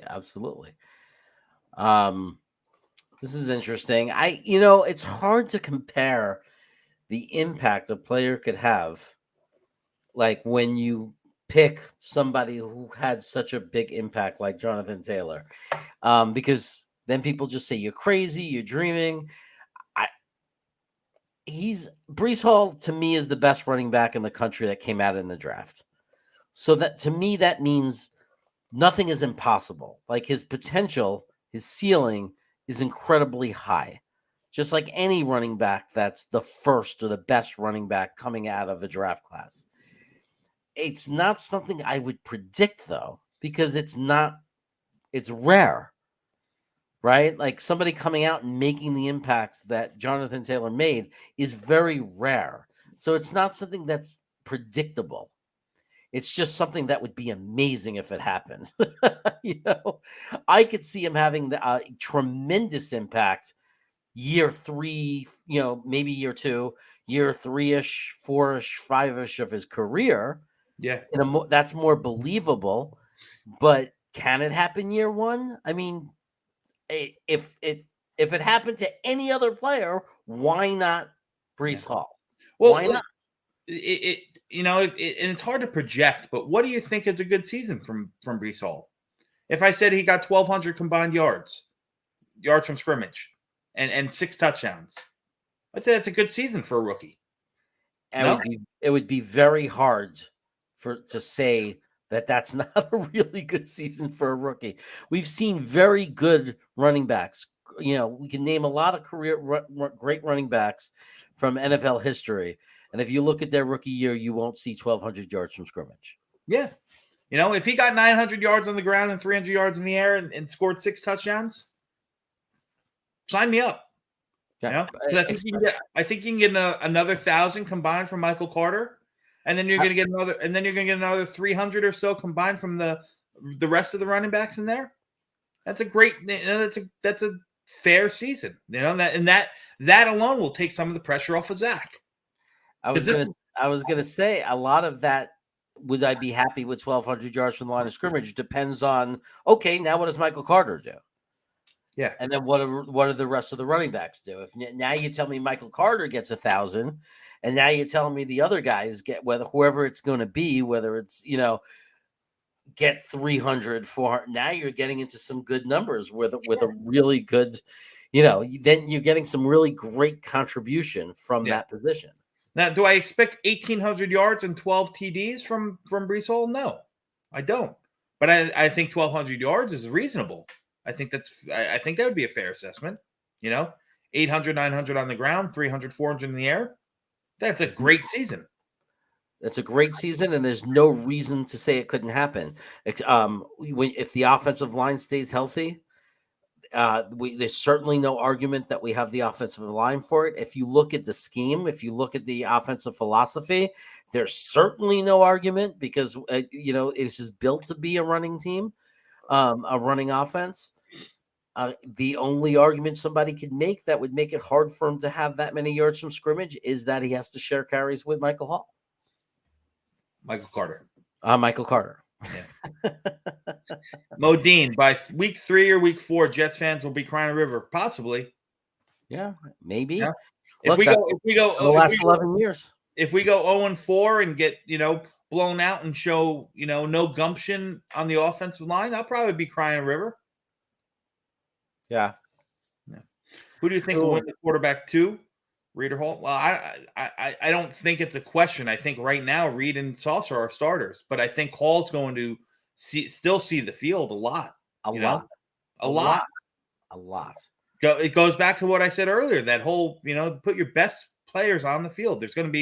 You're going to see all three of those cornerbacks on the field together in many different sets and many different schemes. Look, yeah, in every close game.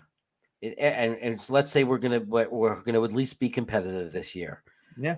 In every close game, when that other team it has the ball and we have a small lead, or they're trying to make that final drive to score, and that's what wins championships, right? When you're an NFL football team that can protect your lead, because how many games do we see any team that wins a lot of games are in a situation in the fourth quarter where they have a lead and the other team is in shotgun?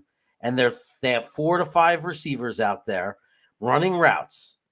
So just imagine in all those key situations, Bryce Hall is a critical and important member of this football team, because in those situations, he's going to be out there and be one of those guys covering one of those receivers every time. Yeah. So it's not about who starts and who's this and who's that. Bryce Hall is a very, very important member of this team, because when we're lined up like that, and we have those packages out there of just our entire secondary covering tons of receivers. Again, when you become a good team, that's what that means. You're going to be in those games all the time. Yep. Bryce Hall is going to be a critical player, just as Eccles may still be, and Michael Carter, the second, will obviously be, and then of course Reed and Sauce. So it's an important position, and it's an important position to have a lot of depth, because let's face it, to win big, close games like that, you're going to have those moments where you need great coverage.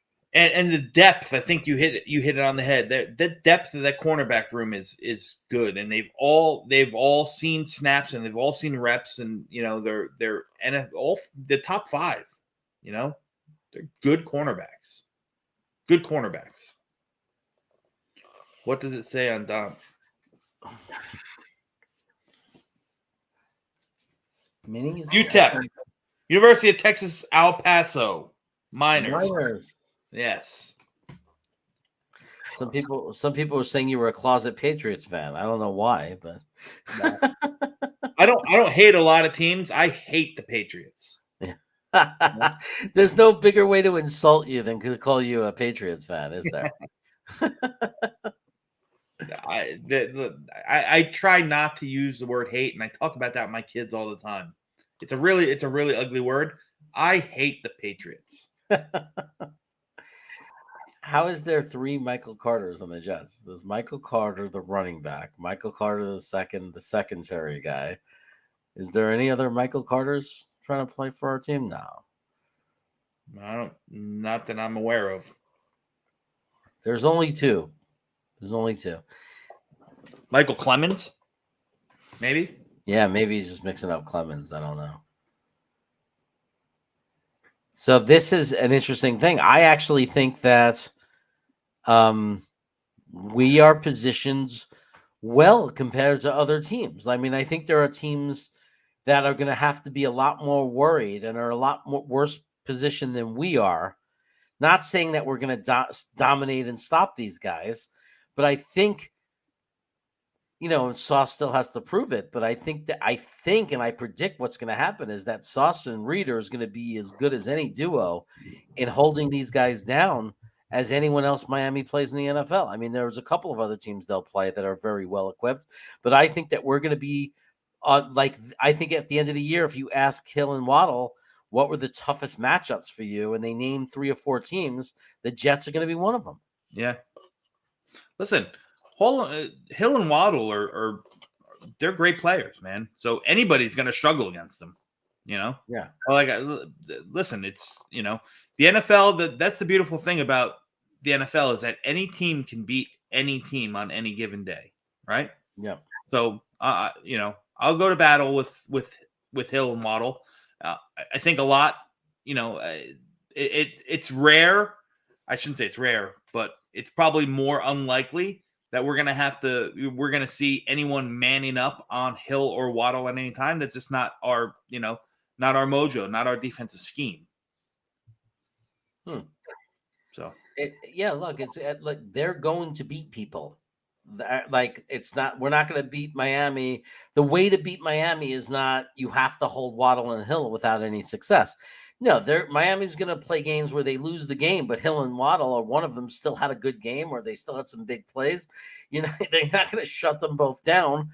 Exactly. I mean, it happens all the time. It's just like when one team beats another team, let's say 31-17, that still leaves 17 points that could have been Hill or Waddle making a big play.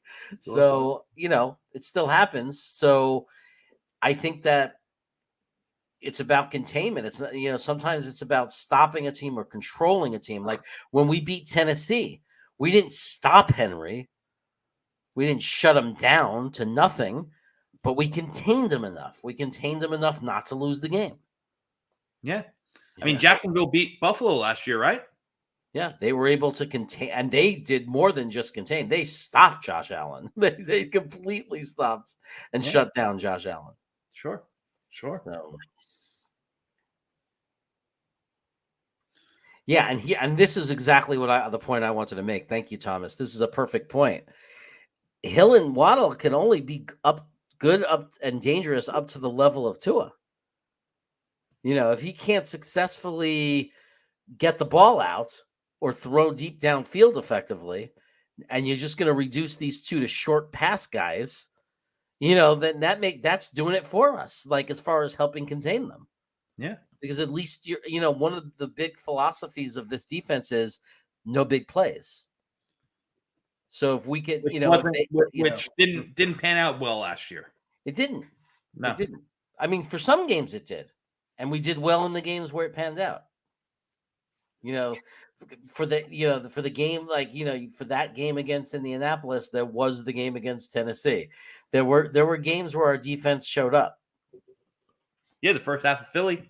Yeah, first half in Philly, our defense showed up. Our defense showed up against second half against Houston, right?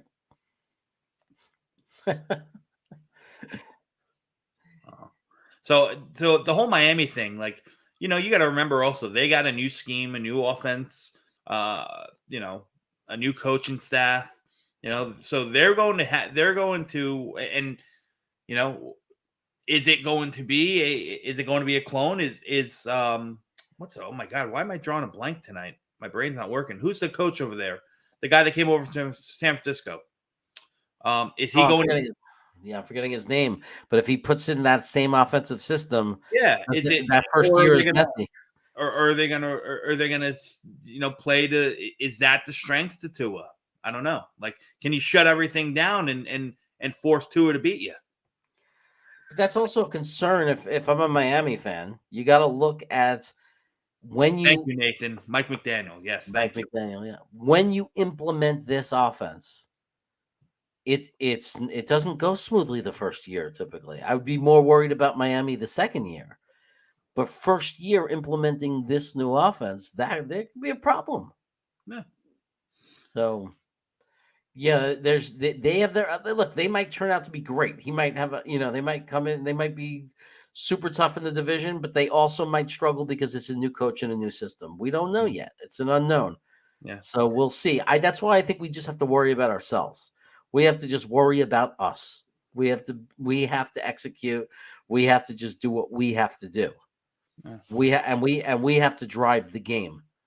Like we got to stop being the team that's reactionary to what we have to, how we going to react to them. Let's make them react to us. And that's the case with every team we play. Sure. And to blitz, Tua for Zach, you take Tua. That's your opinion, and you're entitled to it. I beg to differ. Both guys are. Let's face it, both guys are unproven. We don't know if Zach's the answer. I don't, and I sure don't know that Tua's the answer. Yeah. So in the conference, they're probably two of the lower rated They're two of the lowest on the pecking order in regards to quarterbacks. But I'm confident in the skill set that Zach Wilson has. Now we put the tools around him. We put the plan in place, and let's see if he steps up. And listen, Zach's not going to have a short leash. Zach's going to have 2 more years to get this thing right. That's just what it is. And if Zach doesn't take that step in year 2, there's going to be a lot of questions about him going into year 3. But I still think he's going to, it's going to be, his job to lose in year 3. Then after that, then you're gonna, then maybe you decide to pull the plug and reset on that. I don't know. I don't think that they're reaching. I don't think that they drafted Zach 2nd overall to give up to him after 2 years. No way. Yeah. Hey, and Blitz League is not. There's still guys out there, Jets fans out there that are not Zach guys. Don't believe in Zach at all. Yeah, absolutely. One of my best friends, one of the biggest diehard Jet fans I know, he can't stand Zach. Yeah. Teach your own. Yeah. So Zach loves giving the ball to the other team. Well, statistically, that's not necessarily on he stopped doing it the second part of the season. Yeah. So. He played like a rookie on with a really bad team. If people thought, he was going to be, come in and be, prime Peyton Manning, that's just nonsense. I mean, I think Jeremy's the only guy that had him for 40 touchdowns and 4,000 yards last year. I was drinking a lot of scotch that night. I do want to say that, look, I am the first to say it. I always say it depends on Tua, like how good those guys can do. I'm not saying Tua's a bust because I don't think Tua has done anything wrong. I think some could say if you analyze the game, there's limitations, there's this and that. Look, the guy did everything he was asked to do. Like he looked, he's young. He's only in his 2nd year. We don't know what Tua is going to be. And he was very good in college. I'm not someone who's saying that there's no way Tua is not going to be a good quarterback. No. Do I think Zach Wilson has a lot more talent? Absolutely. I think he has a lot more talent. Does that mean he'll be the better quarterback? It does not. It's not just about talent. It's not just about arm talent. It's not just about that. Zach has to be able to process the game. He has to slow the game down. He has to be able to execute.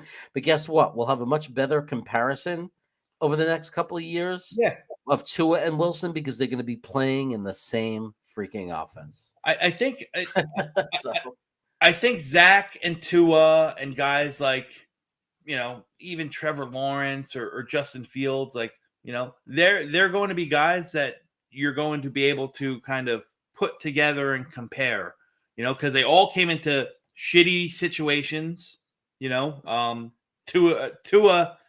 got a lot more weapons, a lot faster, so maybe his process accelerates a little bit, he's going to have to take that next step. Like to expect, this is the thing that drives me crazy. Like, I think we as football fans, not just as Jet fans, but as football fans as a whole, like get hung up on, the Jamar Chases or the Justin Herberts of the world. Like those guys or Justin Jefferson, those guys are exceptions.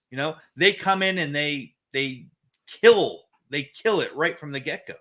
The average, the norm is, a slow and steady progress. But progress being the answer, we still need to see everyone. We still need to see Zach get better. We still need to see Miami fans still need to see Tua get better. Chicago still needs to see Justin Fields get better.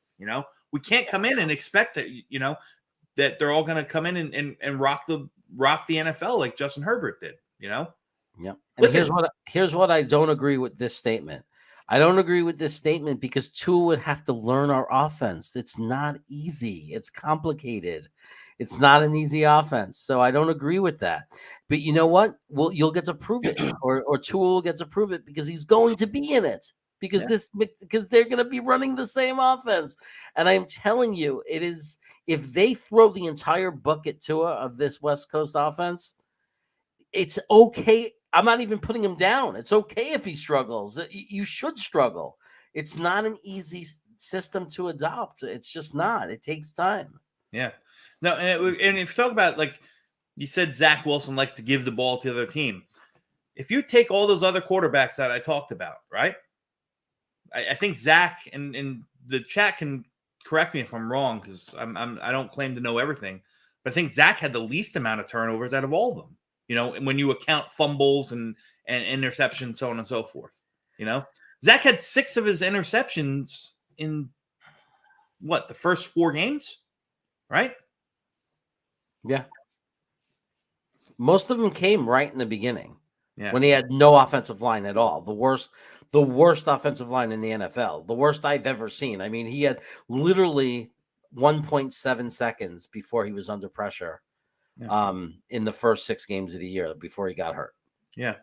I mean, he was in like the absolute worst circumstance you could be.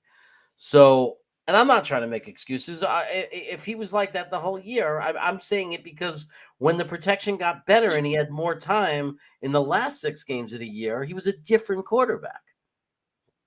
Yeah. I want to pull something up. I want to look at something real quick. So what we're going to have to figure out is, how is the year going to start? Is he going to start as the quarterback that finished last year, that didn't turn the ball over, that protected the ball, that was learning to manage the game well? Is he going to start from there and then grow as a quarterback from there? Or is he going to be like he was last year from game 1 and start the game like he's rewind it all over again and he's going to be throwing interceptions? I mean, that's what we're going to have to look at. What is he going to be game 1 through 3? Who is he? Who is Zach Wilson? Is he the guy from games 1 through 3 last year? Or is he the guy from games 15, 16, and 17 last year? And we need to see a guy that's like from the end of last year, a little better, I would hope. Yeah. Because he's going to have better players around him. Sure. So, this is always a tricky question because you get Garrett Wilson and for no money and all that potential, or you get Debo, who is great, and a 3rd pick, but you got to pay $30 million. Which is going to hurt your cap flexibility for other players. I say that this trade is not a trade I would have been upset over. Like I wouldn't have been pissed at all. If we traded our 10th pick and got Debo and got San Francisco's 3rd round pick, there's no way I could be mad at that. Yeah, listen, it's looking at it like in hindsight, which is hard to do. I know it's so hard to do. Because then you bring Debo, you got to pay him, and when that is going to cost you somewhere else down the road. Right. Now, is Debo better than Garrett Wilson? Debo right now is better than Garrett Wilson. I don't think I'm wrong in saying that. Absolutely not. But the flexibility that having Garrett Wilson for 5 years at a lower cost kind of helps you put other pieces into play. Right. Which is why I think Tyreek Hill, what did he get? 30 million, something like that. Yeah. You get Tyreek Hill at 30 million. You're probably not bringing in, you're probably not bringing in Jordan Whitehead. You're probably, only getting one of the tight ends. You're probably not getting this guy on defense or so on and so forth. You're probably going to have to make some tougher decisions next year. So, it's hard to say, are you better right now. I just think that they were dead set in building this thing and putting the foundation into place around, as much flexibility with young talent as they could. If they were a wild card team last year and were 11-6 and pushing for, we're 1 or 2 pieces away, then you can argue that maybe you make a trade for Hill, maybe you make that Debo trade, maybe you give up the 10 or whatever. Even though I don't know if it was offered, but I just don't think that we're in that position right now. Yep. So I want to say hello to my good friend Deli, 83. Since Zach Wilson is unproven, and I think that's the key thing is like it's still a question mark. Like there's no reason to be there's no evidence to be too high up on him, and there's no evidence to be too low down on him. It's just was a rookie quarterback having an entire playbook thrown at him. We just don't know. What we do know is there's talent. There's good elite escapability, very good arm talent.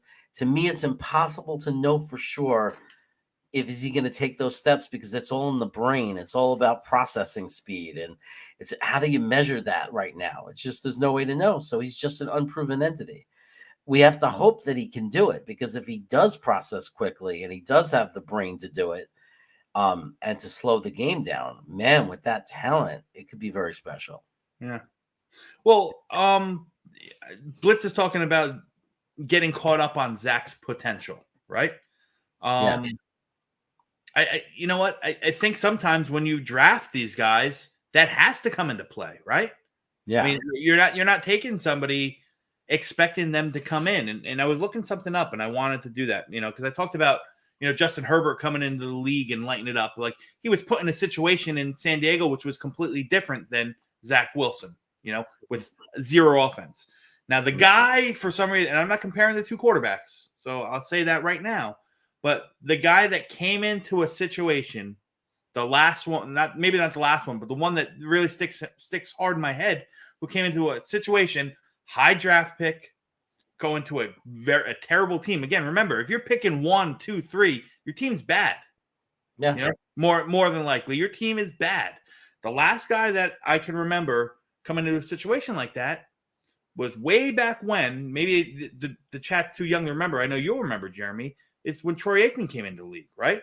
So Zach last year. Zach was threw for just over 2,300 yards, 9 touchdowns, and 11 interceptions in 13 games, right? 56% completion rate, right? Troy Aikman's rookie year. He threw for 9 touchdowns, 18 interceptions for 1,750 yards with a completion rate of, 52%, right? That's more the norm, right? Yeah. That's more the norm. You got a guy that's coming in. We're going to throw him to the wolves. He's going to learn, he's going to learn on the fly like what Deli's saying right here. It's a redshirt year. They knew they were going to be bad. We had the youngest team in the league last year. We started the most amount of rookies saw reps, on top of all the injuries.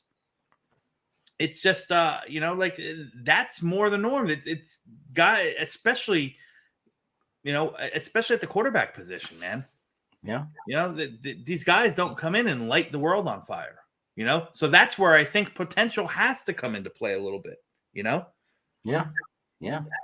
There's no question. It's just too soon. That's what's so big about this year. With all the other stories, there's no bigger story than Zach Wilson. Yeah. There's no bigger story. It's like it's year 2 of a quarterback that we invested a second overall pick on. I mean, it's like it's everything. It's like the number 1 before all else. Did we get the right quarterback? Do we have our quarterback? It's a question that has to be answered. No. So but to say, I don't know what's more ridiculous, to say he definitely is the quarterback for our future, or to say he definitely isn't. Either seems ridiculous to me. I just don't think there's enough evidence either way. No, the jury's still out. And I love Zach Wilson, but the jury's still out. I don't know if he's the guy. We don't know yet. It's impossible to say. That it's if you had a report card there, it would be still yet to be determined. Yeah. How can we get chaos a chair like Thompson? So it's funny. It's funny you say that, PJ, because I'm obviously in my I'm in my basement now. You're in the opposite chair. I'm in my basement, and we got a bunch of these nice big movie style recliners, so on and so forth. But for Father's Day, my wife and my kids, spent some money on me and bought me a nice setup. So, I'm cleaning out the other section of the basement, the other side of the finished basement where the kids' toys are kind of gathered, and I got myself a really nice setup, a nice desk, a nice chair. I'm gonna keep these recliners for the theater system over here. I have myself. I had purchased not too long ago a Wesley Walker authentic signed jersey, and my wife got that framed for me. I got some new lighting. I got a new microphone coming, so the whole setup's going to be different shortly. But these chairs are comfortable, man. I love these. I love these big old movie style recliners. Yeah, it looks comfortable. Oh man, wonderful. Silly Fun Guy, who has probably one of the best YouTube names in the world, comes in and says he's feeling good about the Jets. He was on Payo Time's channel. Yeah, I saw him there. Yeah, hanging out and being very positive. We appreciated that. Welcome to this channel, Silly Fun Guy. If you haven't subbed yet and you like it and you like my takes, please give me a sub and like the video. Appreciate you being here very much.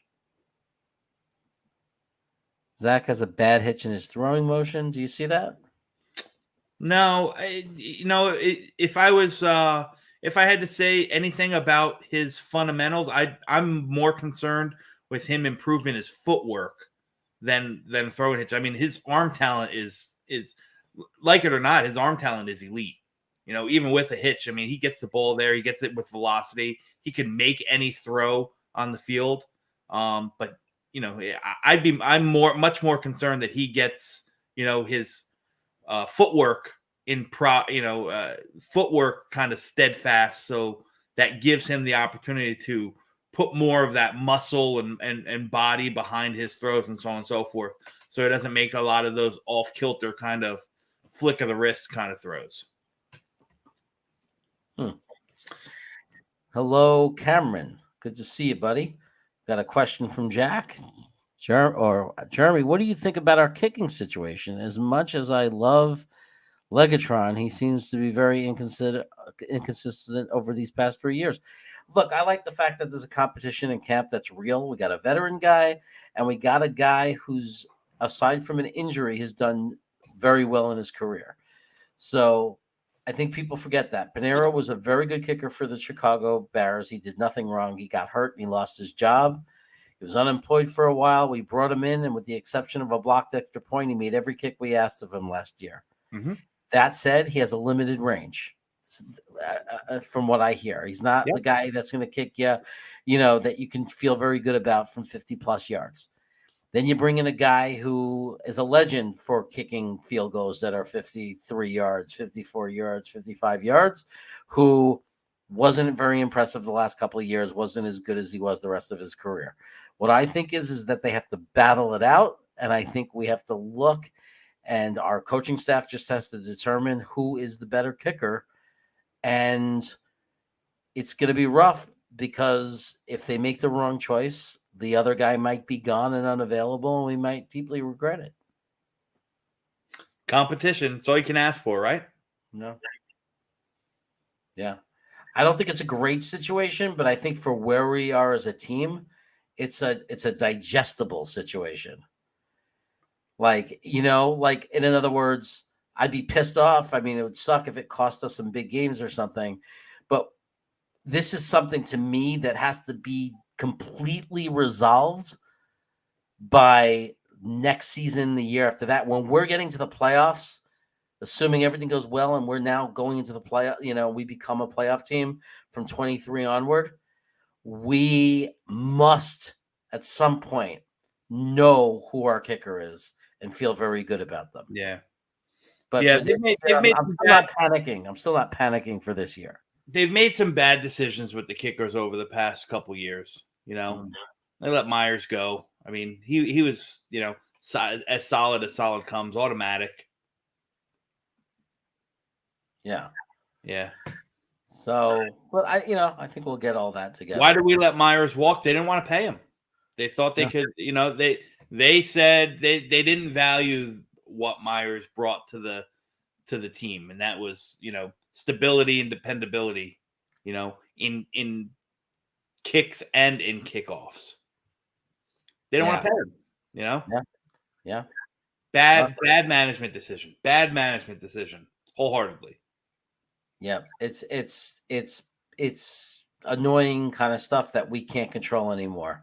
Hopefully when JG finds that kicker, the right kicker, and we have that right guy, he's not gonna let him walk. Everyone always doesn't think, much about a kicker until you don't have one that can make a kick. Right? Yeah. But yeah, we just look, it's a different management now. It's different people now. So well, I'm it's not the thing I'm worried about, because it's the kind of thing you could draft with a 6th or 7th round draft pick, or you could pick up in free agency. We'll get it worked out. I hope. I really hope we're not talking in 3 years from now and we missed out on the Super Bowl because we missed a 45-yard field goal attempt to win the game or something. I really hope that we never have to have that conversation. I had to live that in 2004. I never want to live that again. Mm-hmm.